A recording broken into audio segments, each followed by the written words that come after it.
तो आपका स्वागत है फिर से एक नए मूवी में। मूवी का नाम है तेलुगु नेम स्नेहम कोसम और इसका हिंदी नाम है मैं हूँ एक रखवाला। दोस्तों, ये मूवी उन लोगों के लिए है जो नहीं देखे हैं, उनके लिए नया है। इसका रिलीज डेट 1 जनवरी 1999 है और इसका रेटिंग 10 में से 6.1 है। दोस्तों, इस मूवी में आपको चिरंजीवी और मीना देखने को मिलेंगे। दोस्तों, ये मूवी शुरू होता है कि एक बहुत ही बड़ा फैमिली रहता है जो अमीर घराने का ज़मींदार रहता है, जिसमें आपका एक प्रभावती के पिताजी और एक नौकर रहता है जो कि चिन्मय नाम रहता है उसका। और चिन्मय क्या करता है कि उसको दादाजी बुलाता है और बहुत ही अच्छा मानता था।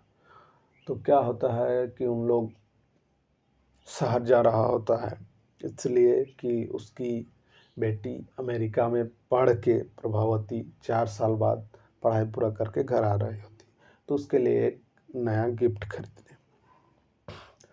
तो जाते टाइम वो ऑटो में जाता है एकदम धोती कुर्ता पहन के। तो वहाँ एक फॉरेनर रहती है और उन लोग फ्लाइट से उतरता है, तो फॉरेनर धोती को साड़ी समझ के पकड़ने लगती है। लेकिन ये सब देखने के बाद वो जो चिन्ह में रहता है वो बोल देता है कि ये मत पकड़ो, ये साड़ी नहीं, ये धोती है। जब ये सब जानने के बाद वो कुछ नहीं बोलता है और मान जाता है, वो लड़की मान जाती है। उसके बाद उन लोग निकलता है ऑटो के लिए। तो ऑटो वालों से पूछता है कि हम लोग को चोर बाजार जाना। तब सभी ऑटो वाले डर भी जाते हैं अचानक पूछने पर। तो उसका जो दादाजी रहता है वो क्या बोलता है, डायरेक्ट चढ़ जा ऑटो में। ऑटो में चढ़ता है तो बोलता है नहीं ले जाऊंगा। तब क्या होता है कि ये बोलता है आपको तो ले जाना होगा, अपना करामत दिखाना होगा, ये ऐसा बोलता है उसका पोता। और वो गाड़ी को उठाने लगता है। ठीक है चलो ले जाता हूँ। और ये करके वो बोलता है कि बोरा इसमें भुट्टा है, भुट्टा में डालो, और ऐसा करके ले जाता है। और उन लोग एक केला के चलते वहाँ जब गाड़ी का ऑफिस के बाहर रहते हैं तो वहाँ पर लड़ाई हो जाता है। उसके बाद फिर उन लोग ऑफिस घुस जाते हैं। ऑफिस घुसने के बाद फिर से वो बोलता है मैं करामत करूँगा। ये सब जानने के बाद वो ऑटो ड्राइवर बोलता है नहीं भाई, जो मांग रहा है दे दो, जितना लाख मांग। तो वो बोरी उछलने को बोलता है तो वहाँ 10-20 लाख रुपया रहता है। तो वो ऑटो ड्राइवर बोलता है मैं बहुत ही अच्छे आदमी से मार खाता, मुझे और एक बार मार। और उन लोग गाड़ी लेके घर आ जाता है। घर आने के बाद इसका दादी रहती है, तो वो जुआ भी खेलती है बहुत। और फिर ये जो प्रभावती रहती है वह शहर से आती है और इन लोग मंदिर जा रहा होता है। जो एयरपोर्ट जा रहा था वह गाड़ी पंचर हो चुकी थी। और रास्ते में क्या होता है, प्रभावती मिल जाती है दादाजी और पोते के बीच। तो फिर उन लोग को बहुत सुनाने लगती है और उन लोग फिर घर आ जाते हैं। घर आने के बाद रात को इसका दीदी मिलने आ जाती है, गौरी। जब गौरी गौरी मिलने आ जाती है तो वो वहाँ पर डांट देती है प्रभावती कि तुम मेरी दीदी नहीं हो, ऐसा करके वो उसको निकाल देती है। उसके बाद क्या होता है कि फिर से वो वापस चल जाती है और उसको बताती है कि मेरे पिताजी ऊपर में थे और तुम लोग का ऐसे भी जब से उन लोग का शादी हुआ तब से बातचीत नहीं हो रहा है, तो पिताजी और क्रोध ना करे इसलिए। और प्रभावती जो वो चिन्मय के साथ वो हमेशा चाहती थी कि चिन्मय के साथ वो हमेशा चाहने पैदिया के साथ चाहती थी, जो उसका पोता रहता है, कि मानता था पोता लेकिन वो नौकर था, कि इसको जाल में फंसा लेता है, लड़की को प्यार के जाल में।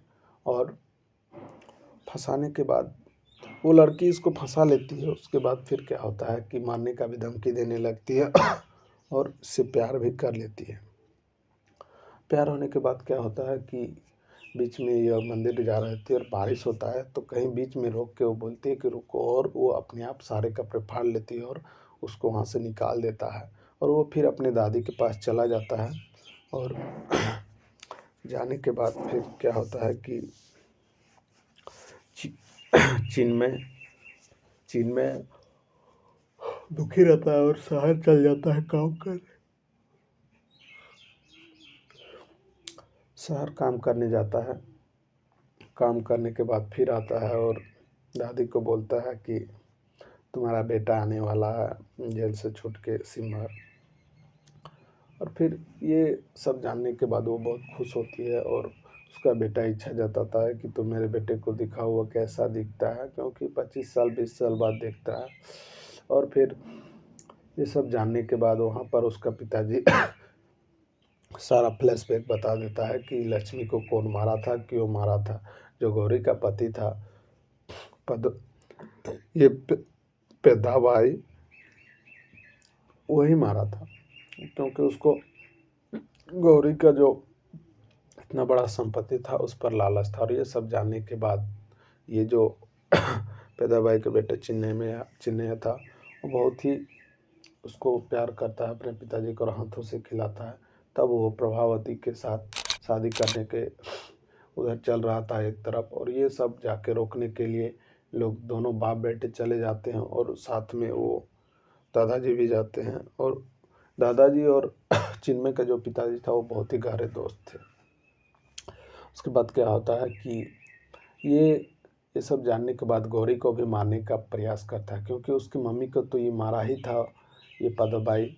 उसके बाद फिर क्या होता है कि ये सब वो सुन लेती है और तभी इसको बचाने के लिए वो जो बुड्ढा था जो प्रभावती का पिताजी था वो उसका दोस्त बचा लेता है और उसको चाकू भी मार देता है, लेकिन वो अंतिम में सब बताने के बाद उसको छोड़ देता है।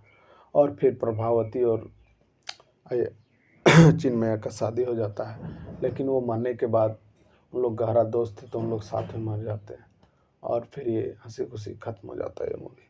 अगर आपको ये movie family drama comedy movie देखना अच्छा लगता है दोस्तों तो आप लोग यूट्यूब में सर्च कीजिए मैं हूँ एक रखवाला, मिल जाएगा। अगर आपको ये अच्छा लगा तो ऑल फिल्म एक्सप्लेन हिंदी को